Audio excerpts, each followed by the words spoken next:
Speaker, আমাদের এই নোটিশগুলো ৭১ বিধির ব্যাপারে লেখা আছে।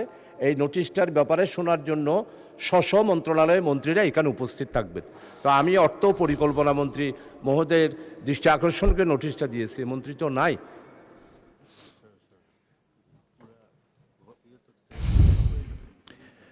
পরবর্তী বক্তা মোহাম্মদ মনিরুল হক চৌধুরী, কুমিল্লা ৬।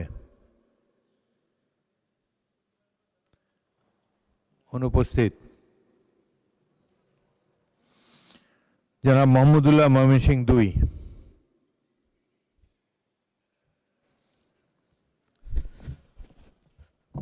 মাননীয় স্পিকার, এই প্রথম সময় পাওয়ার জন্য আপনাকে ধন্যবাদ জানাই ১৪৭ ময়মনসিংহ ২ পূর্ব তারাকান্দার বাসিন্দাদের, যারা আমাকে সংসদ পর্যন্ত আসার রাস্তা করে দিয়েছেন। ধন্যবাদ জানাই আল্লাহ পাকের দরবারে, যিনি মসজিদের মিম্বার থেকে সংসদের চেয়ারে বসার সুযোগ করে দিয়েছেন। মাননীয় স্পিকার, আলহামদুলিল্লাহ, আমি সড়ক পরিবহন ও সেতুমন্ত্রী সমীপে ছোট্ট একটি আরজ রাখতেছি। আমার ময়মনসিংহ জেলার পূর্ব তারাকান্দা অনেক বড় এরিয়া। এই তারাকান্দা ফুলপুরের উপর দিয়ে শেরপুর, আলোয়াঘাট, দুবাওড়া, নেত্রকোনার এক অংশের অসংখ্য গাড়িঘোড়া চলাচল করে। রাস্তাটি খুবই ছোট, টু লেন। শত শত গাড়ি চলাচল করার কারণে যাতায়াতের অনেক কষ্ট হয়, অনেক জায়গায় যানজটের সৃষ্টি হয় এবং সবচেয়ে বেশি হলো প্রতি মাসে প্রায় ৫০-এর মতো অ্যাক্সিডেন্ট মারা যায়। আমি মাননীয় সড়ক পরিবহন মন্ত্রী, সেতু মন্ত্রীর কাছে আমি আবেদন রাখব আমাদের এই রাস্তাটা যেন ৪ লেনে উন্নীত করা হয় এবং আপনার মাধ্যমে ওনাকে আমার এই দাবিটা গ্রহণ করার জন্য ধন্যবাদ জানাই। মাননীয় স্পিকার, আসসালামু আলাইকুম। জনাব মোহাম্মদ মুস্তাফিজুর রহমান, কুড়িগ্রাম ৪।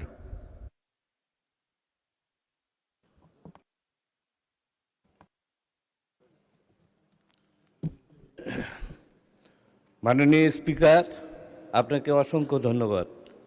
আমি এই মহান সংসদে আমার প্রথম এই কথা বলার জন্য আমার এলাকার মানুষেরা যে সুযোগ সৃষ্টি করে দিয়েছেন তাদের প্রতি কৃতজ্ঞতা পোষণ করছি। আমি এই মহান সংসদে বলতে চাই, আমার এলাকাটি একটি নদীবহুল এলাকা এবং আমার এই আসনের 4টি উপজেলা, 3টি উপজেলায় নদী দ্বারা বিচ্ছিন্ন এবং এখানে ব্যাপক হারে নদী ভাঙন। এই নদী ভাঙনের কারণে প্রতিদিন বেশ কিছু মানুষ তারা ঘরবাড়ি হারা হচ্ছে এবং তাদের চোখের পানি আমি অনেকবার দেখেছি। এই নদী ভাঙন এলাকাটিকে যদি নদী শাসন না করা হয়, উলিপুরের সাহেবের আগলা থেকে রাজীবপুরের মোহনগঞ্জ পর্যন্ত একটি বিস্তীর্ণ এলাকা নদী ভাঙন কবলিত। এই নদী ভাঙন কবলিত এলাকাকে নদী শাসনের আওতায় আনার জন্য আমি সংশ্লিষ্ট কর্তৃপক্ষের কাছে বিনীত অনুরোধ রাখছি। সেই সাথে আমি বলছি, আবার রৌমারী, রাজীবপুর এবং চিলমারী এই 3টি উপজেলা একটি মাঝখানে ব্রহ্মপুত্র নদী দ্বারা বিচ্ছিন্ন। এই ব্রহ্মপুত্র নদীর উপরে একটি সেতু নির্মাণ করা অত্যাবশ্যক। আমি এই মহান সংসদের মাধ্যমে এই বিষয়টিকে আগামী দিনে এই একটি সেতু বাস্তবায়নের জন্য সংশ্লিষ্ট মন্ত্রণালয় কি ব্যবস্থা গ্রহণ করবেন তার কাছে আমি অনুরোধ রাখছি। স্পিকার, মাননীয় স্পিকারকে ধন্যবাদ জ্ঞাপন করছি। জনাব মোহাম্মদ আমির হামজা, কুষ্টিয়া ৩।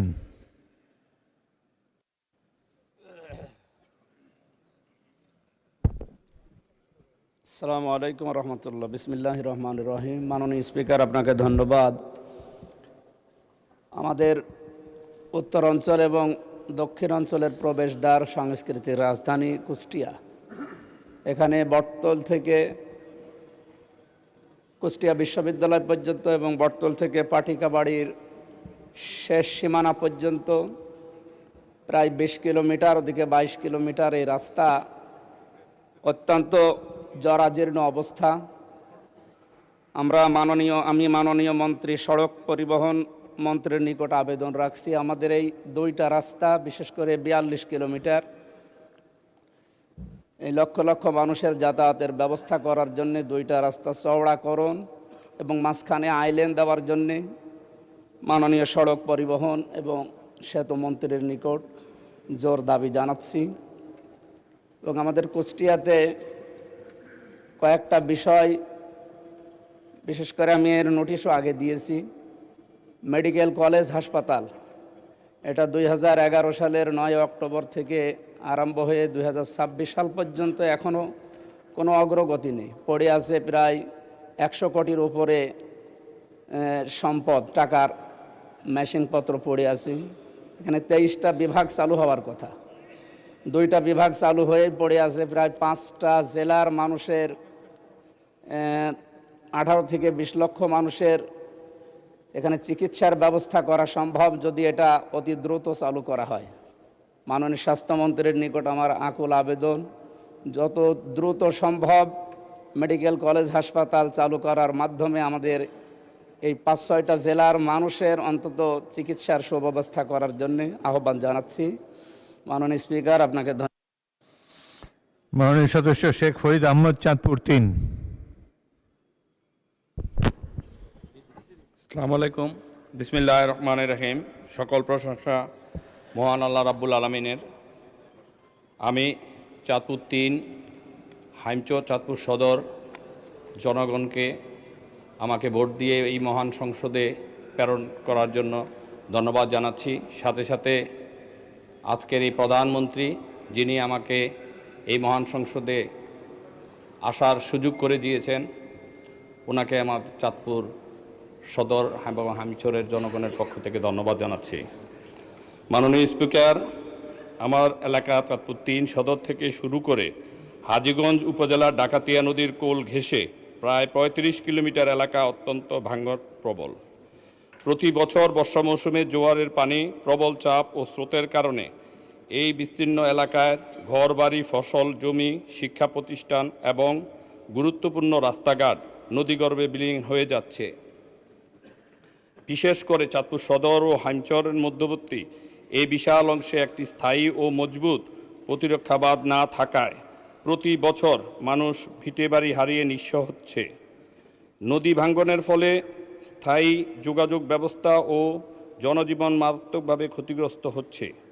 এই 35 কিলোমিটার এলাকায় একটি সুপরিকল্পিত ও স্থায়ী গাইডওয়াল বা প্রতিরক্ষা বাঁধ নির্মাণ এখন এই অঞ্চলের লক্ষাধিক মানুষের প্রাণের দাবিতে পরিণত হয়েছে। এই বাস্তবায়িতার হলে শুধু ভাঙ্গনই রোধ হবে না, বরং নদী তীরবর্তী মানুষের জানমালের দীর্ঘমেয়াদী নিরাপত্তা নিশ্চিত হবে। ধন্যবাদ মাননীয় স্পিকার। জনাব মোহাম্মদ আজিজুর রহমান, যশোর 1।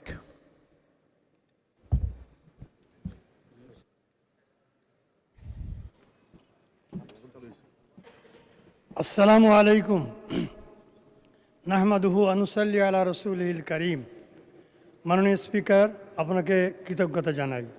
আপনার মাধ্যমে মাননীয় প্রধানমন্ত্রী ও বিরোধী দলীয় নেতাসহ এই মহান সংসদের সকল মাননীয় সদস্যকে ধন্যবাদ জানাই আমার নির্বাচনী এলাকার 4.5 লাখ মা, বোন, ভাই ও সন্তানদের, যারা আমাকে এই মহান সংসদে প্রতিনিধি করে পাঠিয়েছেন। আল্লাহর কাছে সাহায্য চাই আমি যেন দল মতের ঊর্ধ্বে উঠে সকলের সেবক হতে পারি। কার্যপ্রণালী বিধির 71 বিধি অনুসারে আমি মাননীয় পানি সম্পদ মন্ত্রীর দৃষ্টি আকর্ষণ করতে চাই। আমার সংসদীয় এলাকা যশোরের শার্শা উপজেলার 11টি ইউনিয়নে গত 10-12 বছর ধরে বর্ষার মৌসুমে জলাবদ্ধতার কারণে 2/3 জমিতে আমন ফসল হতে মানুষ বঞ্চিত হচ্ছে, ফলে জনজীবন বিপর্যস্ত হচ্ছে। এই জলাবদ্ধতার কারণগুলি মানবসৃষ্ট। বেতনা, কোদলা ও হাকর নদী এবং এদের খালগুলো উপজেলাকে জালের মতো ঘিরে রেখেছে, কিন্তু অন্যায়ভাবে সরকারি প্রভাব খাটিয়ে মাছ চাষের উদ্দেশ্যে নদীগুলি যত্রতত্র বছরে বছরে বাঁধ দিয়ে সেগুলোকে স্রোতহীন করে ফেলা হয়েছে।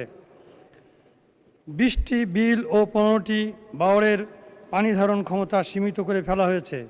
এছাড়াও অসৎ মৎস্য ব্যবসায়ীরা গ্রামে গ্রামে অবৈধ ভেড়ি তৈরি করে পানি নিষ্কাশনের পথ রুদ্ধ করে ফেলেছে। অন্যদিকে মরার উপর খাড়ার ঘা এর মতো সীমান্তের ওপার হতে বর্ষা মৌসুমে পানি আসার কারণে স্থায়ী জলবদ্ধতার সৃষ্টি হয়ে থাকে। ফলে শার্শা উপজেলার ২/৩ জমির ফসল থেকে মানুষ বঞ্চিত হয়ে দুর্দশাগ্রস্ত হয়ে পড়ে। লক্ষাধিক চাষি আষাঢ় শ্রাবণ ২ মাসব্যাপী হাড়ভাঙা। জনাব মোহাম্মদ আব্দুল করিম, গাইবান্ধা ২।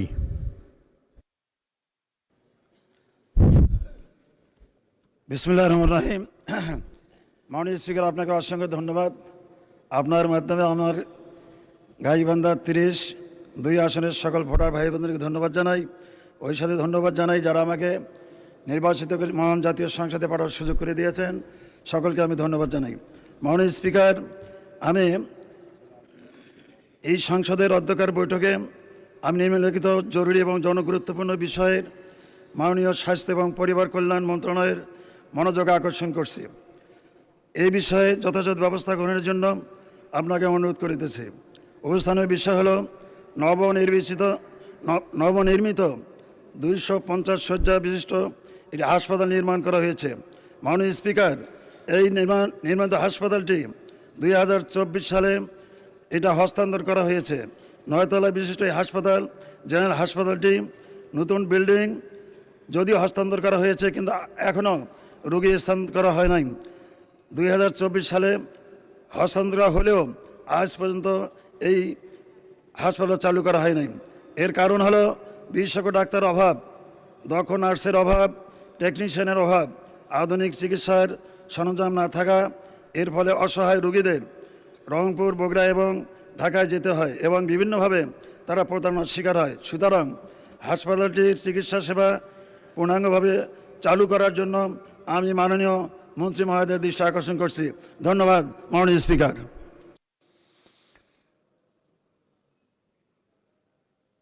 মোহাম্মদ শফিকুর রহমান কিরণ, শরীয়তপুর ২। বিসমিল্লাহির রহমানির রহিম। মাননীয় স্পিকার, আপনাকে ধন্যবাদ। মহান রব্বুল আলমিনের কাছে শুকরিয়া গুজার করছি, এই মহান সংসদে আমাকে সুযোগ করে দিয়েছেন সংসদ নেতা, আমাদের বাংলাদেশের প্রধানমন্ত্রী জনাব তারেক রহমান। আমি ধন্যবাদ জানাই আমার শরীয়তপুর ২ নির্বাচনী এলাকার নৌরিয়া সখীপুরের সাধারণ মানুষকে, যারা আমাকে ভোট দিয়ে এই সংসদে পাঠিয়েছেন, যাদের সুখ দুঃখের কথা নিয়ে মাননীয় স্পিকার আপনার মাধ্যমে আমাদের জনপ্রতিনিধিদের অবহিত করা এবং মাননীয় মন্ত্রীদেরকে অবহিত করা। মাননীয় স্পিকার,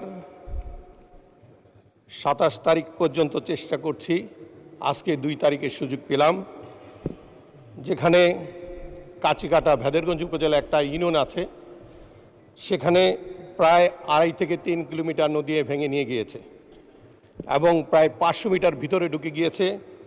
তাদের আর্তনাদ শুনানোর জন্য আমাকে 6 দিন সময় নিতে হলো। মাননীয় স্পিকার, আপনার মাধ্যমে আমি আমাদের মাননীয় পানি সম্পদ মন্ত্রী কাছে জানতে চাই, কোনো তড়িৎ ব্যবস্থা নেওয়া হয়েছে কিনা। আমার দেশের মানুষ আমাকে তাদের দুঃখের কথাগুলি বলে দেওয়ার জন্য এখানে পাঠিয়েছে। তাদের আর্তনাদ, তাদের শব্দ আমার কানে আসছে। আমি জানতে চাই মাননীয় স্পিকার, আপনার মাধ্যমে তড়িৎ কোনো ব্যবস্থা নেওয়া যাবে কিনা। ধন্যবাদ মাননীয় স্পিকার। জনাব মোহাম্মদ জাহিদুর রহমান, ঠাকুরগাঁও ৩।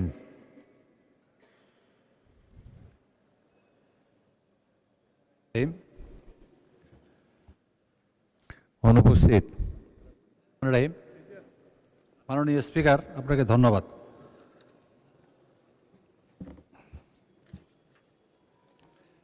আমার নির্বাচনী এলাকা 5 ঠাকুরগাঁও 3 পীরগঞ্জ ও রানীশঙ্কর উপজেলা নিয়ে এই আসনটি গঠিত। কার্যপ্রণালী বিধির 71 বিধি অনুসারে জরুরি জনগুরুত্বপূর্ণ বিষয়ে মাননীয় আইন, বিচার ও সংসদ বিষয়ক মন্ত্রীর মনোযোগ আকর্ষণ করছি। আমার উত্থাপনীয় বিষয় পীরগঞ্জ উপজেলার সাব রেজিস্ট্রি অফিসের নতুন ভবন নির্মাণ। মাননীয় স্পিকার, আপনার মাধ্যমে ধন্যবাদ জানাচ্ছি আমার নির্বাচনী এলাকার সকল ধর্মের ও জনগণকে। আরও ধন্যবাদ জানাচ্ছি সংসদ নেতা মাননীয় প্রধানমন্ত্রী তারেক রহমানকে। আমি গভীর শ্রদ্ধার সাথে স্মরণ করছি দলের প্রতিষ্ঠাতা মরহুম জিয়াউর রহমান এবং তিনবারের সাবেক প্রধানমন্ত্রী মরহুমা খালেদা জিয়াকে। ধন্যবাদ জানাই উত্তরবঙ্গের অহংকার মাননীয় মহাসচিব মন্ত্রী মির্জা ফখরুল ইসলাম আলমগীর সাহেবকে। মাননীয় স্পিকার, আমি আপনার মাধ্যমে মাননীয় আইন বিচার ও সংসদ বিষয়ক মন্ত্রীর মনোযোগ আকর্ষণ করে বলতে চাই, পীরগঞ্জ উপজেলা সাব রেজিস্ট্রি অফিসটি একেবারেই জরাজীর্ণ ও ব্যবহারে অনুপযোগী হয়ে পড়েছে। ভবনের ছাদ দিয়ে পানি চুয়ে পড়ে। বর্তমানে ছাদটি পলিথিন দিয়ে মুড়িয়ে রাখা হয়েছে। দেওয়ালের চুন খসে পড়ছে, ফলে অফিসে রক্ষিত মূল্যবান কাগজপত্র নষ্ট হওয়ার উপক্রম। যে কোনো মুহূর্তে ক্ষয়ক্ষতি হতে পারে। মাননীয় স্পিকার, ইতিমধ্যে মাননীয় মন্ত্রী মির্জা ফখরুল ইসলাম আলমগীর সাহেব বলেছেন, আমাদের ঠাকুরগাঁও জেলার উন্নয়নের দিক থেকে পিছিয়ে রয়েছে। বিগত ফ্যাসিস্ট সরকারের আমলে 2022 সালে উক্ত সাব রেজিস্ট্রি অফিসের নতুন ভবন নির্মাণের জন্য ডিপিপি ভুক্ত হলেও শুধুমাত্র রাজনৈতিক কারণে। মাননীয় সদস্যবৃন্দ, 2 মিনিট বক্তব্য এখানে শেষ হলো। এখন দিনের কর্মসূচি অনুযায়ী বেসরকারি সদস্যদের সিদ্ধান্ত প্রস্তাব।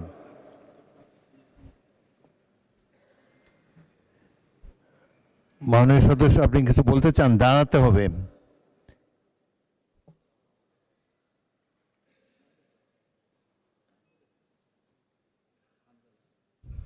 মাননীয় সদস্য, point of order. Saiduddin Ahmad Hanzala জি, আপনার পয়েন্ট অফ অর্ডারটি উত্থাপন করুন। জি, আসসালামু আলাইকুম রহমতুল্লাহ। মাননীয় স্পিকার, আপনাকে ধন্যবাদ। আমি প্রথমবার দাঁড়িয়ে কথা বলছি। আসলে এভাবে কথা বলতে চাইনি, চেয়েছিলাম যখন আমার সময় আসবে আনুষ্ঠানিকতারভাবে একটু সুন্দরভাবে কথা বলবো। কিন্তু দুঃখের সাথে বলতে হচ্ছে, আমি গত 30শে মার্চ আপনার সহধর্মিণী, আল্লাহ তাকে জান্নাতের আলা মাকাম নাসিব করুন, আমি তার জন্য দোয়া করি। তিনার জানাজায় আমি এসেছিলাম এবং উপস্থিত হয়েছিলাম। দক্ষিণ প্লাজা থেকে যখন আমি ভিতরে ঢুকব, একদম কাছাকাছি পিছন থেকে কেউ একজন আমাকে সম্বোধন করছিল, ওই যে জঙ্গি এমপি যাচ্ছে। তো এই বিষয়টা আসলে এইভাবে আসতো না। তো একটু পর থেকে সোশ্যাল মিডিয়াতে দেখলাম যে এই বিষয়ে খুব লেখালেখি এবং এই ভিডিওটা নিয়ে খুব আলোচনা চলছে, যেটি জাতীয় সংসদের একজন রানিং এমপিকে সংসদের কাছে যখন জঙ্গি বলে সম্বোধন করা হয়, আর এটার জন্যে এই সংসদের মান ক্ষুণ্ণ হয়েছে আমি মনে করছি। এজন্য আমি আপনার কাছে একটি অনুরোধ করব, আমাকে জঙ্গি বলার কারণটা আমি যতটুকু মনে করলাম যে আমার মাথায় একটি পাগড়ি রয়েছে এবং আমার চলায় সাদা পাঞ্জাবি সুন্নতে রাসূল রয়েছে। এটার জন্য হয়তো তিনি আমাকে ওইভাবে জঙ্গি বলে সম্বোধন সে আমাকে করেছে। আমি মনে করি আল্লাহ নবীর সুন্নত এবং এই পোশাক কোনোদিন জঙ্গির অ্যাসেম্বল হতে পারে না জানার সময়। এই জন্য আমি আপনার কাছে একটি অনুরোধ করতে চাই, মাননীয় স্পিকার, আপনি সিসি ফুটেজ যেটি রয়েছে, আপনি যদি মাননীয় স্বরাষ্ট্রমন্ত্রী এবং সংসদের সার্জেন্ট অ্যাট আর্মসকে যদি আপনি একটু অনুরোধ করবেন বা তাদেরকে একটু নির্দেশ দিবেন যে কারা এই কাজটি করেছে। অবশ্যই এই কাজটি এই জন্য করেছে যেন এখানে আমাদের বিরোধী দল যারা রয়েছেন এখানে তাদেরকেও হয়তো তাদের সম্মান ক্ষুণ্ণ করার জন্য হতে পারে। ওখানে প্রশাসন দাঁড়িয়েছিল, প্রশাসনের সম্মানও ক্ষুণ্ণ করার জন্য হতে পারে। তো এই জন্য আমি চাচ্ছিলাম একটি সঠিক তদন্ত যদি আপনার মাধ্যমে নির্দেশনা আসতো তাহলে এই বিষয়টি ক্লিয়ার হতো। ধন্যবাদ। মাননীয় সদস্য, বিষয়টি অবশ্যই অত্যন্ত দুঃখজনক। আমি আপনাকে অনুরোধ জানাবো, বিশেষ অধিকার প্রশ্নে আপনি এ ব্যাপারে একটি নোটিশ দেন, বিষয়টি আমরা বিবেচনা করব। বিশেষ ধন্যবাদ। সদস্য রুমিন ফারহানা, আপনি কিছু বলবেন? পয়েন্ট অফ অর্ডারে এরপর কিন্তু বিধি বলতে হবে, কোন বিধিতে আপনি দাঁড়িয়েছেন আজকে বলেন। Today is a free day, বলেন। মাননীয় স্পিকার, আপনাকে ধন্যবাদ। মাননীয় স্পিকার, আমার ইমিডিয়েট আগে আমার যে সহকর্মী সংসদে বললেন কথাটি, এটি দুঃখজনক নিঃসন্দেহে, কিন্তু মাননীয় স্পিকার আমি আপনার দৃষ্টিতে আরেকটি খবর আনতে চাই। আজকে ডেইলি স্টারে এই খবর প্রকাশিত হয়েছে, এই সংসদে উপস্থিত আমি এবং আমার আরও দুজন নারী সহকর্মীর বিরুদ্ধে এই সংসদে উপস্থিত আরেকজন সংসদ সদস্য যে কদাকার কুৎসিত ভাষায় মানে ওয়াজ মাহফিল করেছে, যে কুৎসিত ভাষায় তারা বক্তব্য দিয়েছে, আমি আপনার কাছে এই ব্যাপারে বিচার চাইছি মাননীয় স্পিকার। আপনি বিষয়টি সংসদে দৃষ্টি আকর্ষণ করছি, আপনি বিষয়টিকে দেখবেন। ধন্যবাদ মাননীয় স্পিকার। মাননীয় সদস্য, আপনি রুলস অফ প্রসিডিওর পড়লে দেখবেন যে সংবাদপত্রের রিপোর্টিং নিয়ে কোনো পয়েন্ট অফ অর্ডার হয় না। জনাব Ruhul Quddus Talukdar Dulu. Thank you speaker sir, আপনাকে ধন্যবাদ। মাননীয় স্পিকার স্যার, আমি আপনার মাধ্যমে দৃষ্টি আকর্ষণ করছি, আজকে প্রত্যেকটা পত্রিকায় লিড নিউজ, মানবজমিন, প্রথম আলো থেকে শুরু করে প্রত্যেকটা পত্রিকায় ইলিয়াস আলী গুম নিয়ে বিস্ফোরক তথ্য। মাননীয় স্পিকার, আমি আজকে মানবজমিনের হেডলাইন, ইলিয়াস আলী গুম নিয়ে বিস্ফোরক তথ্য বনানী থেকে তুলে নেওয়া হয় র্যাব 1 সদর দপ্তরে, লাশ ফেলা হয় ধলেশ্বরীতে। মাননীয় স্পিকার, আমি কথাটা এই জন্যই বলছি যে অপরাধ হয়েছে এটা আন্তর্জাতিক অপরাধ, মানবতা অপরাধের কাজ। তো আমি আপনার দৃষ্টি আকর্ষণ করছি এই জন্যই, আপনি জানেন ইলিয়াস আলী আপনার সহকর্মী ছিল, আমার বন্ধু ছিল, তার সাথে অনেক স্মৃতি জড়িত। আজকে যদি ইলিয়াস বেঁচে থাকতো, এখানে যারা আমরা এমপি বা সংসদ সদস্য, আমরা সবাই কিন্তু একসঙ্গেই এই পার্লামেন্টে থাকতাম। মাননীয় স্পিকার, তো আমরা পত্রিকার মাধ্যমে যেটুকু জেনেছি, 2012 সালের 17ই মার্চ থেকে 20 মার্চের মধ্যে ইলিয়াসকে হত্যা করা হয়েছে। হত্যা করে তাকে এই ধলেশ্বরী নদীতে ফেলে দেওয়া হয়েছে। মাননীয় স্পিকার, আমার প্রশ্ন হচ্ছে ওই জায়গায় যে কত মানুষ নিষ্ঠুর হলে এই কাজটা করতে পারে, আমার মনে হয় পৃথিবীর সমস্ত ইতিহাস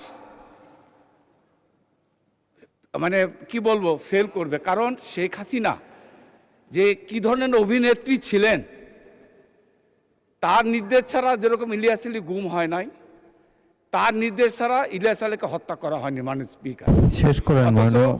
21 তারিখে তার স্ত্রী এই পার্লামেন্টে অবস্থান বসা, দয়া করে বসুন। আমি মাননীয় স্পিকার শেষ করে দেবো। তার শিশু সন্তান তার সঙ্গে দেখা করতে গিয়েছে, তাদেরকে সে আশ্বস্ত করেছে যে ইলিয়াসকে খুব তাড়াতাড়ি ফেরত পাঠানোর ব্যবস্থা করবে। মাননীয় স্পিকার, আমি এই কথাটা এই জন্য বলতে চাই।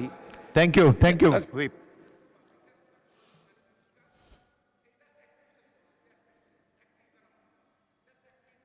দেন, ওনাকে মাইক দেন।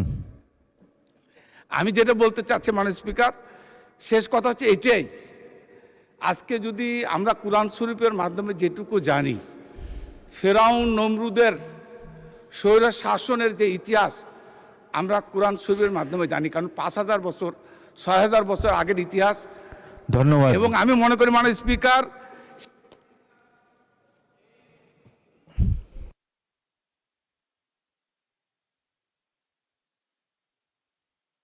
বিষয়টি অত্যন্ত গুরুত্বপূর্ণ, হৃদয় বিদারক, সারা দেশের অত্যন্ত বহুল আলোচিত একটি বিষয়। জনাব ইলিয়াস আলীর সহধর্মিণী মাননীয় সংসদ সদস্য, তিনি এখানে উপস্থিত রয়েছেন, তিনিও বিষয়টি সংসদে একবার উত্থাপন করেছেন। আমি তাহসিনা রশদির কে মাননীয় সদস্যকে অনুরোধ জানাবো, আপনি যদি এই ব্যাপারে কোনো পদক্ষেপ নিতে চান, আপনি স্বরাষ্ট্রমন্ত্রীর কাছে একটি লিখিত নোটিশ দিতে পারেন। তাছাড়া এই ধরনের একটা গুরুত্বপূর্ণ বিষয়ের ফয়সলা করার জন্য আন্তর্জাতিক তহবিল ইতিমধ্যে সিমিলার কতগুলো ঘটনায় তারা ব্যবস্থা নিচ্ছে, এবং ইলিয়াস আলী আমাদের অত্যন্ত প্রিয় স্বজন, এই দেশের একজন অত্যন্ত উঠতি জনপ্রিয় রাজনৈতিক নেতা ছিলেন। তার হত্যাকাণ্ড এভাবে আনপানিশ যাবে না, এই ব্যাপারে নিশ্চয়ই এই সংসদ এবং মাননীয় স্বরাষ্ট্রমন্ত্রী সবাই গুরুত্বপূর্ণ ভূমিকা রাখবেন। ধন্যবাদ মাননীয় সদস্যবৃন্দ। এখন দিনের কার্যসূচি অনুযায়ী বেসরকারি সদস্যদের সিদ্ধান্ত প্রস্তাব। এখানে আমি উত্থাপনীয় সিদ্ধান্ত প্রস্তাবগুলো মাননীয় চিফ হুইপ এই ব্যাপারে বলবেন। মাননীয় স্পিকার, বলুন। যে আমাদের মাননীয় সদস্য রুমিন ফারহানা যে বক্তব্য রেখেছেন এই সংক্রান্ত বিষয়, এটা privilege of the members of parliament. আরেকজন সদস্য বক্তব্য রেখেছেন, মাননীয় স্পিকার, আমাদের একটা কমিটি তৈরি হয়েছে ইতিমধ্যে। আমি আপনাকে অনুরোধ করব তাদের এই সংক্রান্ত বিষয়ে যদি তারা কোনো নোটিশ দেন এবং সেই নোটিশটি যদি যথাযথভাবে আপনার মাধ্যমে যদি নিষ্পত্তি হয় তো সেটা সব ভালো হবে ভবিষ্যতে। আর একটা বিষয় মাননীয় সদস্যবৃন্দের কাছে আমি আপনার কাছে আপনার মাধ্যমে অনুরোধ করতে চাই, সংসদ সদস্যদের গুরুত্ব এবং জাতি তাকে গুরুত্ব দেয় এবং তাদের প্রিভিলেজ এবং তাদের যে অধিকার সেটাকে এই সংসদ অত্যন্ত গুরুত্ব প্রদান করে এবং সে ব্যাপারে কোনো মাননীয় সংসদ সদস্যবৃন্দ, মাননীয় স্পিকার, আপনার মাধ্যমে বলতে চাই, কোথাও যদি কোনো সমস্যার সম্মুখীন হন অথবা কোনো সমস্যা মানে ফিল করেন অথবা কোনো এরকম অপদস্থ হওয়ার মতন পরিস্থিতি তৈরি হয়, তাহলে সেটা আপনারা সবাই মিলে মাননীয় স্পিকারের মাধ্যমে এখানে নোটিশ দেওয়ার সুযোগ আছে এবং সেটা মাননীয় সংসদ নেতা এবং মাননীয় বিরোধী দলীয় নেতা দুজনেই সেখানে আছেন এবং এটার একটা যথাযথ প্রতিকার হবে ইনশাআল্লাহ, সেটা প্রত্যাশা করি। মাননীয় স্পিকার, আপনাকে ধন্যবাদ। ধন্যবাদ মাননীয় চিফ হুইপ। তবে বাংলাদেশের পত্রিকার রিপোর্টের উপরে যদি এখানে আপনারা মোশন আনেন তাহলে সারাদিন এগুলোই করতে হবে। বাংলাদেশের সংবাদপত্র তারা স্বাধীন, তবে প্রেস কাউন্সিল আছে, আমাদের তথ্যমন্ত্রী আছেন এবং কোনো মাননীয় সদস্যের বিরুদ্ধে মানহানিকর অরুচিকর যদি কোনো বক্তব্য কেউ দেয় তাহলে আপনারা নোটিশ দিবেন, এ ব্যাপারে প্রয়োজনীয় ব্যবস্থা গ্রহণ করা হবে। সংসদের অসীম ক্ষমতা রয়েছে। বিশেষ অধিকারে যে প্রশ্নটি আমি তাকে তুলতে বলেছি, বিশেষ অধিকার প্রশ্নে যে কোনো নাগরিককে তিনি যতই ক্ষমতাধর হন তাকে জাতীয় সংসদে সেই বিশেষ কমিটির সামনে উপস্থিত হওয়ার জন্য বাধ্য করা যায়। অনেক ব্যবস্থা নেওয়ার ক্ষমতা আছে, তবে এ ব্যাপারে প্রয়োজনীয় ব্যবস্থা গ্রহণ করা হবে লিখিত নোটিশ দিলে। এখন আমি দিনের কার্যসূচিতে ফিরে যেতে চাই। সিদ্ধান্ত প্রস্তাব, প্রথম সিদ্ধান্ত প্রস্তাব মাননীয় সদস্য জনাব মোহাম্মদ শামীম কায়সার। সিদ্ধান্ত প্রস্তাবটি উত্থাপনের জন্য আহ্বান জানাচ্ছি। মাননীয় স্পিকার, আপনাকে ধন্যবাদ। আমি আজকের কার্যদিবসের সিদ্ধান্ত প্রস্তাব উত্থাপনের প্রথম সিদ্ধান্ত উত্থাপনের জন্য আপনার কাছে অনুমতি প্রার্থনা করছি। মাননীয় স্পিকার, আপনাকে ধন্যবাদ। দ্বিতীয় সিদ্ধান্ত প্রস্তাব উত্থাপনের জন্য জনাব মোহাম্মদ আখতারুজ্জামান, ময়মনসিংহ 10, তাকে আহ্বান জানাচ্ছি। মাননীয় স্পিকার, আপনাকে ধন্যবাদ। আমি মোহাম্মদ আখতারুজ্জামান, সংসদ সদস্য ময়মনসিংহ 10, আজকে এই সিদ্ধান্ত প্রস্তাবটি উত্থাপনের জন্য আপনার অনুমতি প্রার্থনা করছি। উত্থাপিত হলো।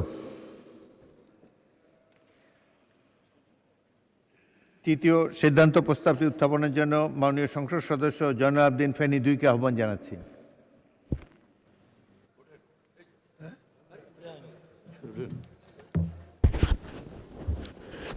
মাননীয় স্পিকার, আপনাকে ধন্যবাদ।